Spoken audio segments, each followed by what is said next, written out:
then I'll be in love.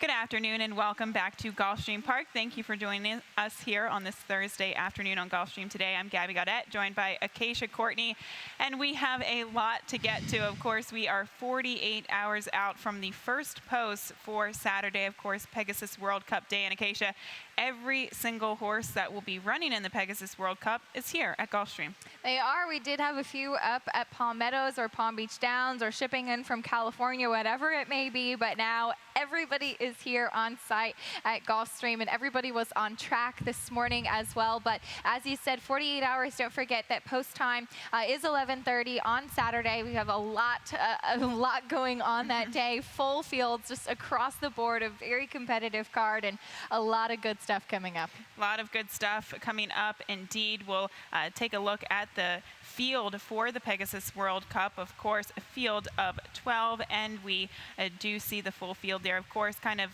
the pertinent news is that Airgate drawing post 1 and California Chrome drawing post 12. So kind of book ending the field there. And do note that earlier today, actually just before race 1, we will be seeing Airgate Paddock School. So if you're on track, come to the paddock, or if you're watching via simulcast, definitely take note. Airgate will be paddock schooling for the first. He will, and we'll have several other Pegasus World Cup contenders paddock schooling through race number 5. So we will have a lot of them out, being able to see them in person today. We've both been taking trips to the barns in the mornings, getting a chance to see pretty much everybody already. But of course, excitement is building. Airgate, of course, just named the Longines world's best racehorse in England, California Chrome 2014, and now 2016 Horse of the Year. So of course, some pretty well resumed bookends in the Pegasus World Cup, if you will. Absolutely. And of course, we have 12 races on Saturday, and wanted to take this time to mention to everybody, we have advanced wagering for tomorrow. So if you are here at Gulfstream, come out to Gulfstream and skip all the lines. You can actually wager on the entire card tomorrow afternoon. And boy, do you want to do that, because there are some excellent races on Saturday. There really are. And on top of that, we do have several guaranteed pools as well for those multi-race wagers. The late pick 4, which is an all-stakes late pick 4, a $1 million guarantee. The late pick 5 will be $500,000 guarantee. And of course, the ever-popular just a 20-cent wager, the Rainbow 6, a $300,000 guarantee. So you definitely want to get in on those. And as you said, you can get a jump on everybody else tomorrow afternoon. Late pick 4, late pick 5, and the Rainbow 6 advanced wagering tomorrow afternoon here at Gulfstream as well. But we again have 11 races on tap today. We want to take the moment now to take a look at our wagering menu today. And of course, we start things off in today's opener, that rolling super high 5. That is a $1 bet. That also takes place in races with 7 or more betting interest. And race 1 also does kick off the early pick 5. Acacia will have a ticket for that. That is a 50-cent based wager.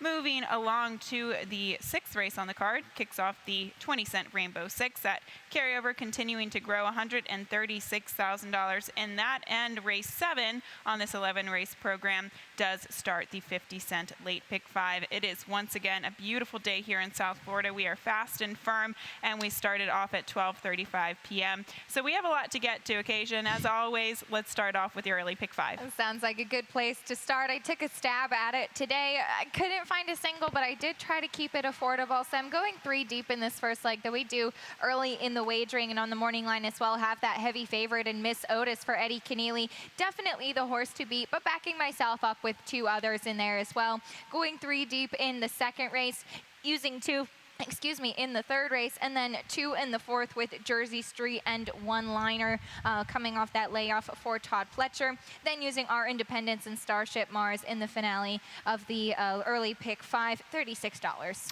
Okay, I like it. $36, a very affordable ticket to start things off. Hopefully we win some money and parlay it onto the pick 6 and the late pick 5. But the 5 Miss Otis is the 8-5 morning line favorite in today's opener. You can see from the early money right now is your even money favorite. And it's been quite some time since this filly has found the winner's circle, but she is taking a big drop in class. She is, and we'll show a stat on trainer Eddie Keneally in the past 5 years with horses in for the tag for the first time on the turf. It is 28% win, 56% of the time in the money, and a 247 ROI. So he does have success with this kind of move. I put her on top, but as you could see, I would by no means single her in here. She's getting some class relief. She's got the back numbers, the back class.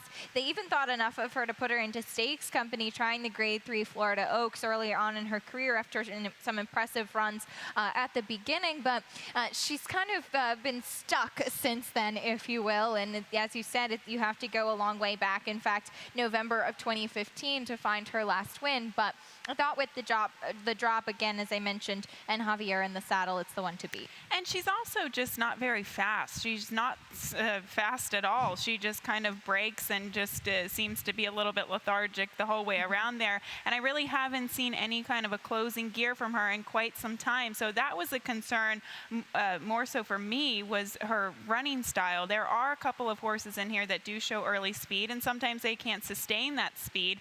But overall, she's going to have to A, work out a trip from last, and B, prove that she can even be effective off the drop in class. So the 8 looking for money was where I did land. And this is another horse who, it's been a while since she's found the winner's circle too.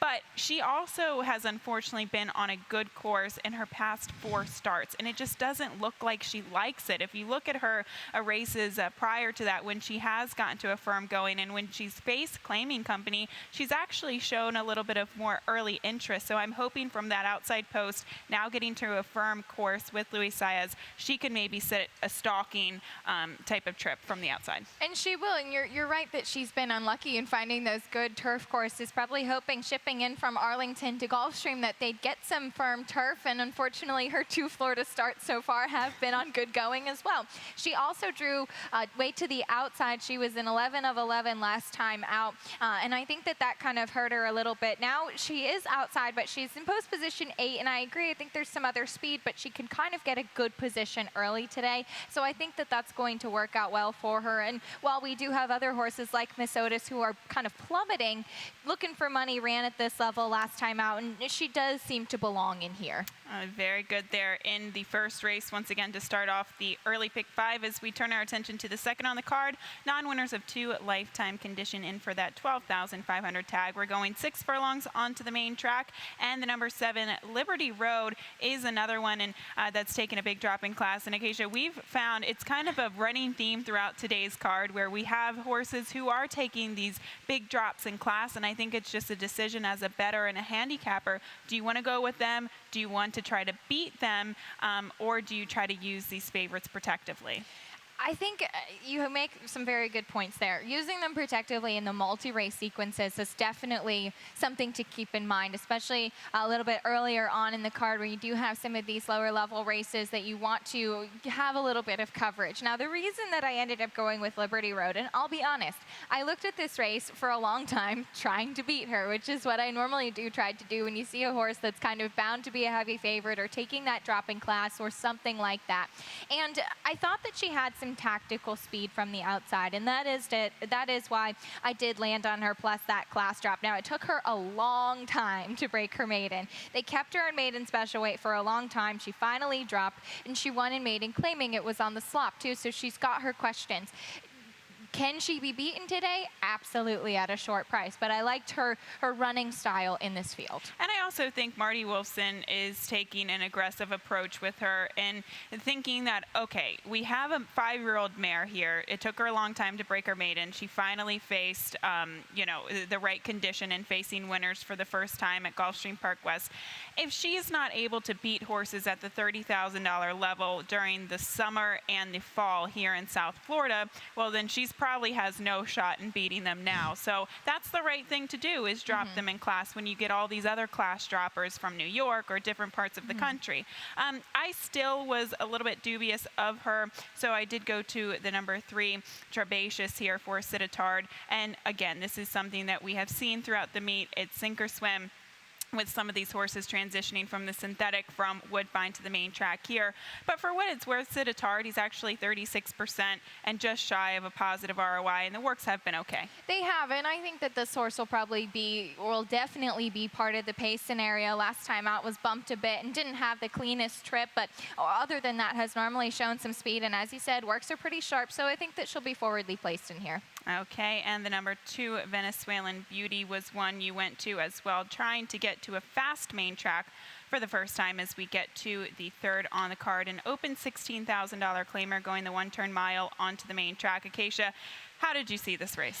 This was a tough one. I ended up going with a horse that won last time out and is definitely a closing type, if you will, and that's the number 3 Colonel Swinson for Scooter Dickey, and won last time out, kind of staying at that maiden 12-5 level. So now facing winners for the first time. Of course, that is going to be his question, but I do think that he'll get some pace in front of him on the inside, especially with Awiz Dude and Hail to Victory. So I thought that even before he managed to get the win last time, he'd been running okay. So it looks like he's kind of a horse that's moving in the right direction, if you will. And sometimes we see horses that, you know, when they're long-time maidens, they finally break their maiden, the light bulb clicks, and then they actually can go back-to-back. We see it all the time. But Colonel Swinson, I thought, kind of benefited from sitting close to the pace and an overall slow pace, and I don't think that similar scenario will happen. But look, he could probably get that pace and close into it now today. We will talk about the 5 Icono, who did get the victory last time out by 2 lengths. We wanted to show this video spotlight replay of this horse breaking his maiden. Now, it was against maiden $25,000 company, whereas where he's facing here today is kind of a lot of horses have broken their maiden at the maiden 12,500 level. And look, I was totally against him. I think you liked this horse that day. I did. I didn't like him because I didn't think he wanted more distance, and he proved me wrong. But Acacia, do you think he can get even more distance today? Well, that is kind of why I backed off of him today. And we're looking at him there, and he's kind of stuck behind horses now, and he does manage to get outside and get the win in here, even though it was against maiden 25 company. To be honest, I don't think it was the toughest field for that level that he found that day. I think that he was kind of just in the right spot. He had sat on a good performance 2 starts back, running against the likes of Tranquilo and Ohio, both of whom came back to win next time out. 7 furlongs, I actually think, is a good distance for him. I had my reservations about the mile. And as did I there, so I did go to another alternative, and that is the 4 Bank on John. This is a horse who at least has faced winners in the past 2 starts, and you can see in the short comment carried out at the quarter pole. I went back and watched the replay. Yes, he was drifted a little bit wide at the quarter pole. I don't think it made any impact on the actual outcome of the race. I think he was just beaten by better horses. I don't think that this race has come up that tough, and I do think that this is a horse that likes the mile distance. He does, and that's probably the best thing for him in that he does have a win at this distance, and that's kind of what I liked about Colonel Swinson as well. And Bank on John does have some closing ability, does have the ability to sit a bit closer to the pace. I agree. I thought last time was perhaps a bit too tough for him. 2 starts back when he was running at this level, it was sprinting, and I do like him going a bit longer. All right, we get to the 4th race, an allowance optional claimer, 6 furlongs on the main track, and we go to the number 6 One-Liner. We haven't seen this horse since July at Saratoga, but it was a very impressive win. We wanted to show this video spotlight replay when One-Liner did win in debut here for trainer Todd Pletcher, and overall he did pretty much exactly what you want a first-time starter at 2 to do. He rated from off of the pace. When the time came, he kind of angled out and he blew past the rest of the field. We of course saw Royal Copy come out of that race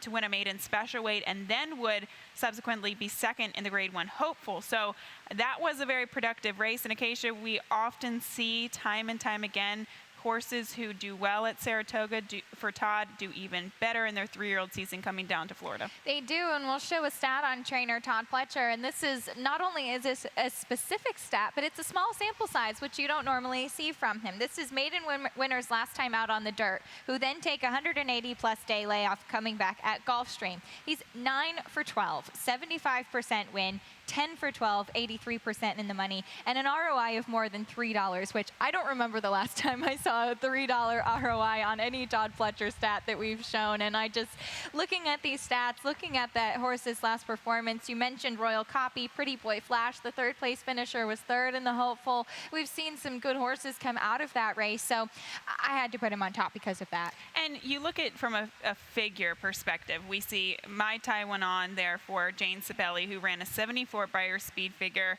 late in his 2-year-old season, obviously in December. And then we see Jersey Street, who the best that he's ever done is a 71 Beyer speed figure. So one liner in the summer of his 2-year-old campaign, first time out, he managed to run an equivalent figure. So you can only think that he's going to improve off of that leaps and bounds today. So that's where I could not go against him, and he does have a lovely pedigree there too. But the number 4, Jersey Street, I know things didn't go as planned last time out. It was actually really awkward. He broke awkwardly and then was immediately pulled up coming out of the gate, but good to see him back in the race today. I thought he put in all of the dirty work against Blame Will 2 starts back on the main track. And in that performance, I thought was strong enough to maybe consider him to beat the favorite in here. He's definitely one to respect. In that race last time out where he was pulled up was on the turf. That was his only try on the turf. Maybe that just didn't suit with him at all. So he's back on the dirt today, which does seem to be where he fits. And he's been working very steadily since, too, coming in off a bullet as well on the main track here at Gulfstream on January 19th. 4 furlongs and 47 flat. So it looks like he's coming back strong after a little bit of a freshening since December 30th. Luis Saez will be in the saddle, and I agree. He did do all of the dirty work. He was beaten just by a neck at about 20-1 last time on the dirt. And as I said, he's definitely one to respect, and he's got some speed too, for sure. He definitely does that. And looking at the early pick 5, did you just use those 2 horses, or did you spread a little bit more? I did just use those 2 horses, though. If I was going to go a bit deeper, I think My Tai went on. You mentioned this horse a little bit earlier with that 74 Beyer speed figure. I thought it was a very impressive debut that he should be able to work off of. Okay, it looks like we're sticking to the 6 and 4 to carry us along to the 5th race, a $16,000 claiming event for non-winners of 3 lifetime, 5 furlongs on the turf. And one thing that we have seen throughout the meet is it be very difficult to predict pace or really just how the race will be run at 5 furlongs.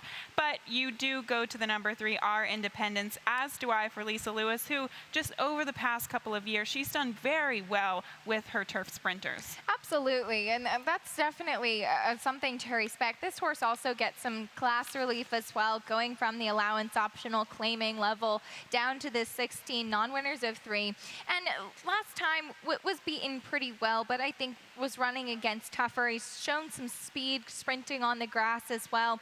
Really liked that win a couple starts back at Gulfstream Park West, where he did win by open lengths with Luca Panici in the saddle, who's going to stay aboard too. And I liked a little bit of the class relief. You have to respect the barn in the turf sprint. I think he certainly fits in here. And for what it's worth, Lisa Lewis, I didn't want to send in this stat because it is a small sample size, but dropping from allowance to claiming levels on the turf, the barn is 5 for 9, 56%, and a positive ROI of $4.91. So it's an often successful move for the barn. And plus, I think he just caught a buzzsaw last time out in Canadian Flyer, who was definitely the horse to beat for Bill Mott. He shot out of the gate like a rocket, and nobody caught him. So class relief, I think, will help this horse. And the 5 Starship Mars, they stretched him out to 2 turns last time out. I just think he's a better closing sprinter. I think so too. I like him better on the cutback and distance. This is where he fits. And even the way he closed 2 starts back to be beaten just by a length and a quarter at this level, it looks like he should be sharpened today. And I was thinking maybe the race won't set up for him. I don't know that there's a tremendous amount of pace in here, but we always say that, and then they go like 20 flat or something in the opening quarter. Usually, so. Every time you think everybody's going to go or everybody's going to take back, it's the exact opposite. So maybe we will see a hot pace in the 5th race. Perhaps so. That is races 1 through 5. We're going to take a quick break, and when we come back, we'll take a look at the 20-cent Rainbow 6 and the late pick 5 right after this.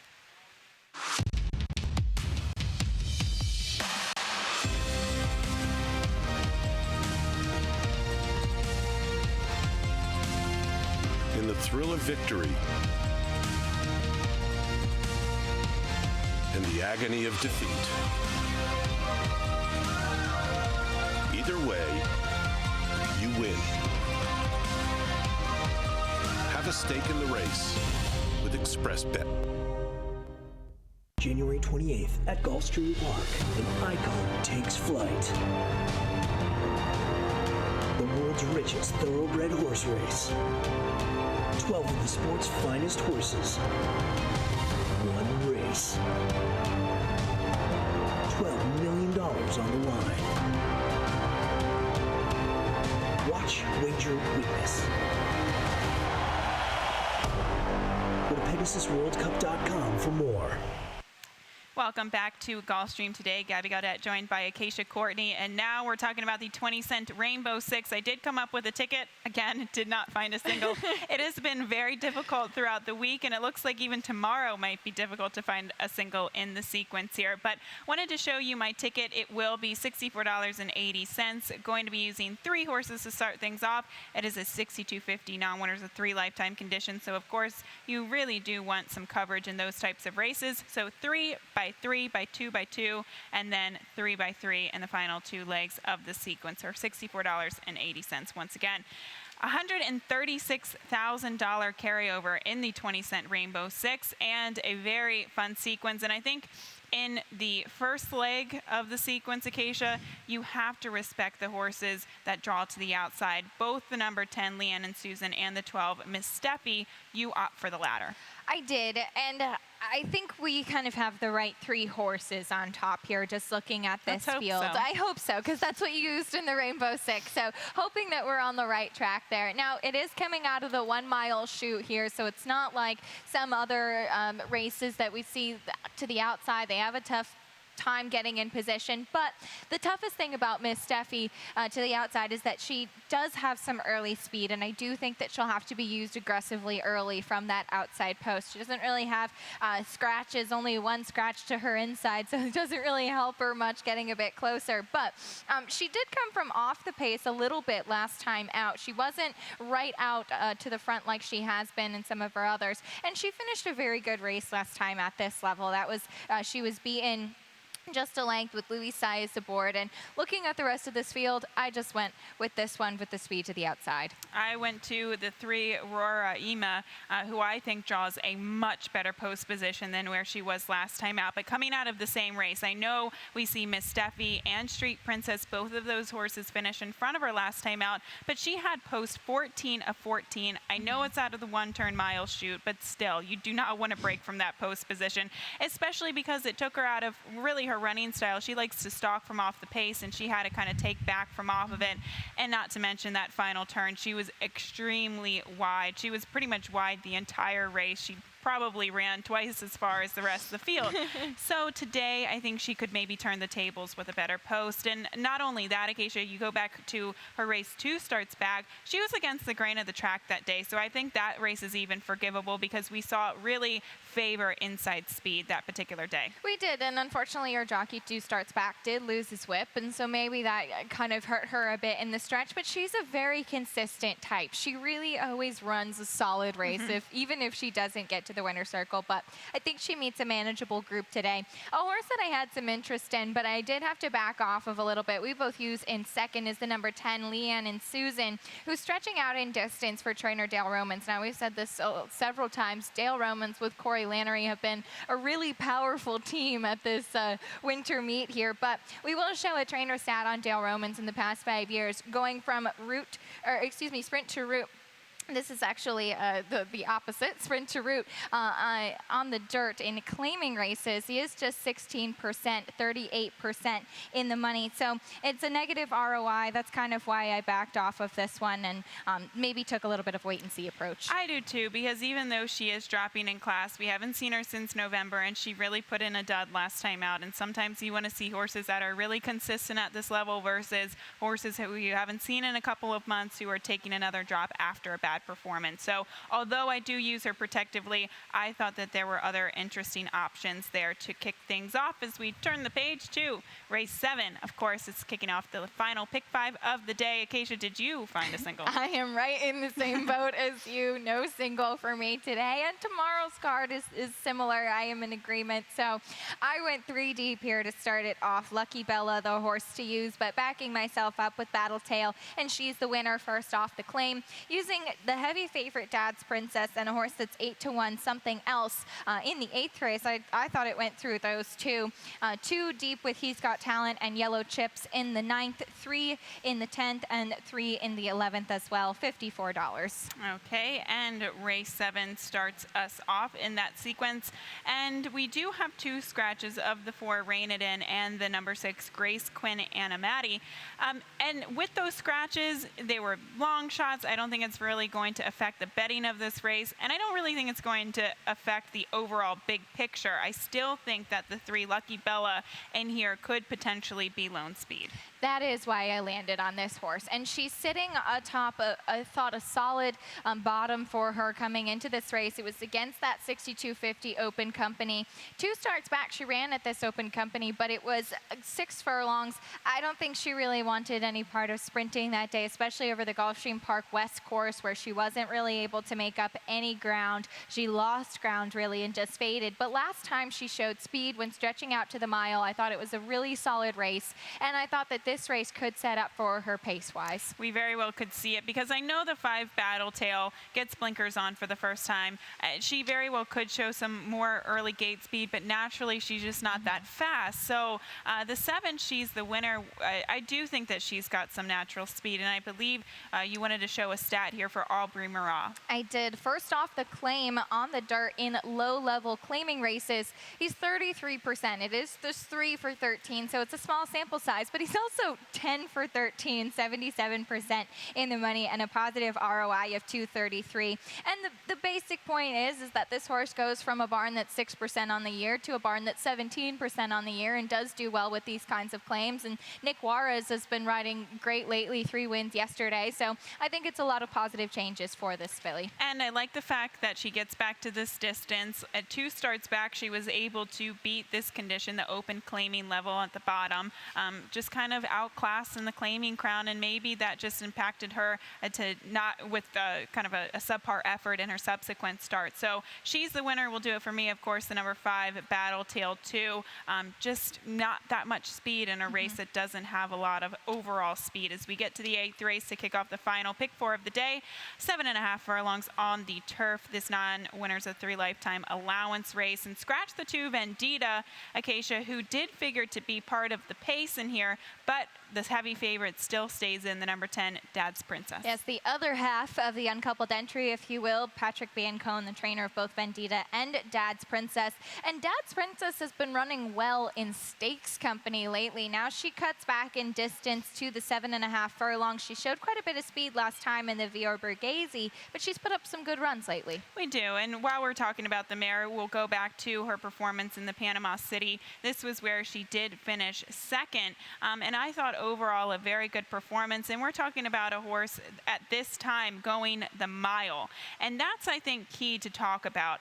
Is she a horse that wants more distance, say the mile and 3/16 where she did go in the Via Borghese last time out, or is she a better horse that might be a little bit more handy at a mile or 7.5 furlongs? Which do you think that she prefers? Well, I put her up top today, so I hope she likes the 7.5 furlongs a bit better. But looking back at her past form, one reason that I was able to trust her on the cutback in distance is off of that good race in the Panama City, as you said. And last time out in the Via Borghese, when she did show a lot more speed, she was drawn outside too, and she was running against a very classy field. That was a very tough race that came up.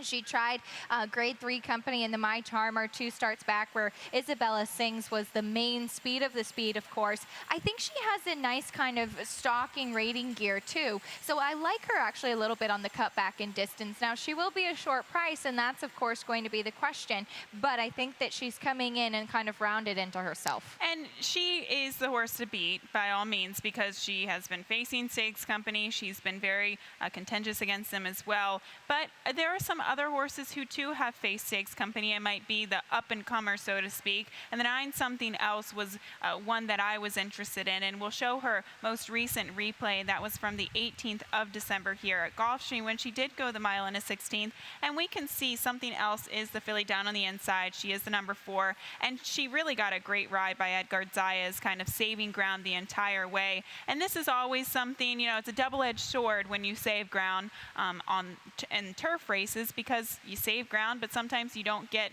the opportunity to run when you need to at the quarter pole. And I just saw a tremendous amount of follow through from this filly despite all of that. It wasn't a bad trip, but it wasn't the easiest trip. And I just think that she is one that could improve with each and every start.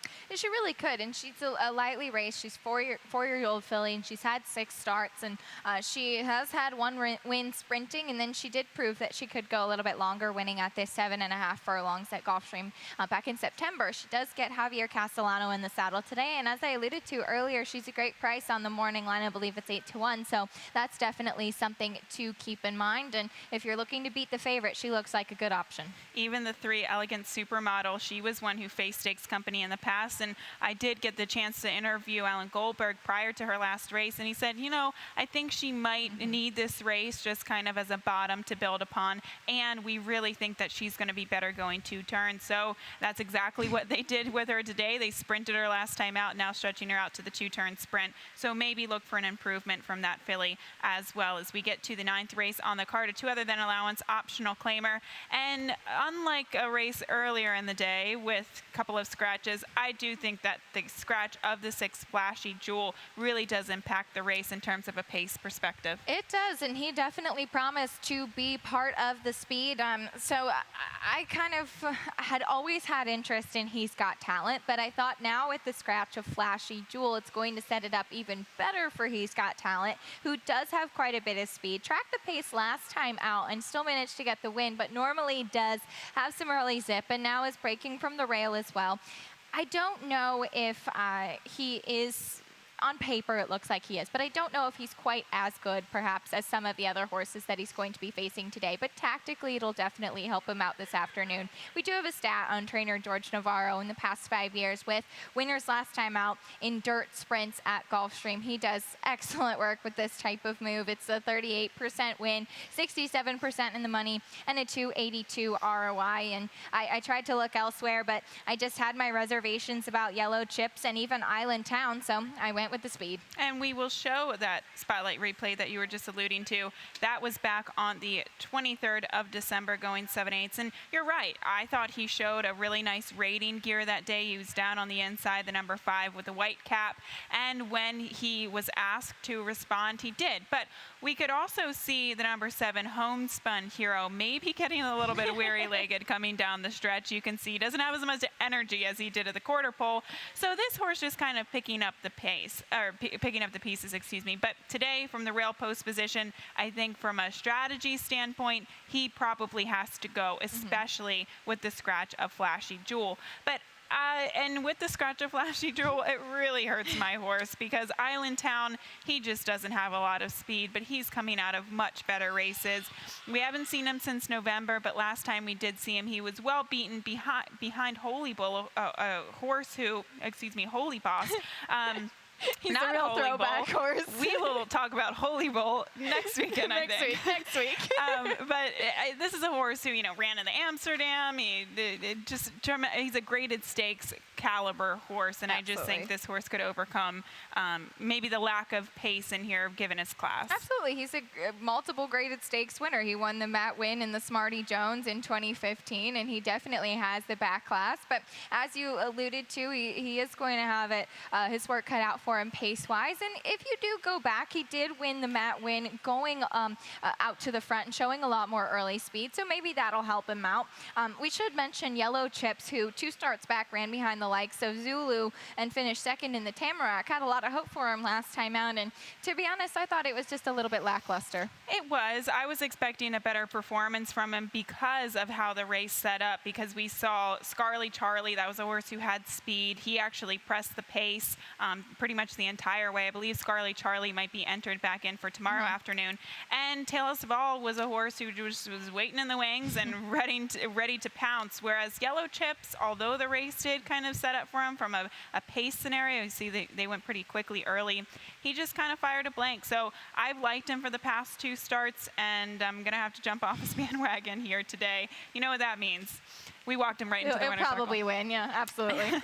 We get to the 10th race on the card, the first half of the late daily double, maiden $25,000 race going 9 furlongs on the turf. And we land on the same Dale Romans trainee, and that is the one Prado Vision, just hoping that he can take a step forward today. Well, I don't know about you, but I originally had the other Dale Romans on top at the start, and that was the 4 Little Irish Dancer, who is scratched out of the race. But that puts me back over to the number 1 Prado Vision, who's dropping in class. We'll show a stat on trainer Dale Romans, going from maiden special weight to maiden claiming at Gulfstream. It's 26% win, 41% in the money, and a 264 ROI. So he does very well with these kinds of drops, specifically at Gulfstream. Now, in her debut, Prado Vision, she didn't run a step in there. She was bumped at the start, and then we just didn't really see anything from her. But it was also a good turf. She's been freshened up a bit working at Palm Meadows on the turf course, and gets Corey Lannery up. I think she will relish kind of getting to a firmer going here today. And the 5 Basilica is one that I think from a pace perspective, you probably have to respect her, because she does seem like she will be very forwardly placed at 9 furlongs. Can she sustain her speed, though, at this distance? I don't know if she can, and that's why I did have to put her in second. Originally had her in third, but she's definitely one to respect after she has finished well against tougher. Okay, and the 2 at Lancaster, she just kind of looks like one that might be a little evenly paced kind of in the latter half of the race. Hopefully she gets more of a pace scenario in front of her to close into. As we get to the nightcap, race 11, maiden $20,000 event, 7.5 furlongs onto the turf. And maybe this is just the cold punch, the late double, right? The 1-5 here, Mojo Rising. I hope it is, and hopefully we can get the late double home. But we do both land on Mojo Rising, and for me, this was just kind of looking at the field and kind of a process of elimination and seeing who was left a little bit, which I do hate to say, because this horse, he's been running solidly in his past couple races, but that's just kind of what it was. He was solid, going 7.5 furlongs at this level. It looks like he's just kind of there, and he does have to take a bit of a step forward, but off of those last 2 races, they were solid enough for me to put him on top. And I did like the one Dominic a bit towards the inside. Now Jose Lescano in the saddle, and this horse kind of kicked clear from the rest of the field opened up by about 2 lengths in the early stages of the race, and then just kind of faded to finish 5th that day. And I think that this is a horse that now on the inside perhaps prefers to be a little bit covered up, maybe get a target to run in behind, save some ground, and then proceed from there. So maybe that's going to be the strategy now with Jose Lescano in the saddle. But another horse that you wanted to use was the 8 Rediscover, and I actually made a decision to leave this horse out of the pick 6, and he very well could beat me. We also have the 12 Wathan to the outside for Todd Pletcher. These are 2 horses that will get bet, but they just have not shown any interest in their turf races recently. And that's kind of why I went to Mojo Rising. I think maybe you had the same sort of thought process that I did, and that you look at horses like Rediscover and Wathan, and you just don't really want to put them on top. Wathan hasn't run in 9 months. It's been since April, and he gets that far outside post. Rediscover plummeting to the $20,000 level, and we mentioned this before. David Jacobson does has excellent numbers, perhaps in California and New York, but Gulfstream is not usually his scene, so we'll see if the class drop is enough to help this one out today. I'm staying towards the inside for the nightcap with the 1 and 5. Just a reminder, though, we have the Rainbow 6 carryover today, over $136,000 in that carryover. And a reminder as well, tomorrow you can partake in advanced wagering for Saturday's 12 races. You can bet them all and skip the lines. It's going to be a fantastic weekend. Thank you for joining us here this morning on Gulfstream today. Peter Ayala will be up next with those scratches and changes. Best of luck.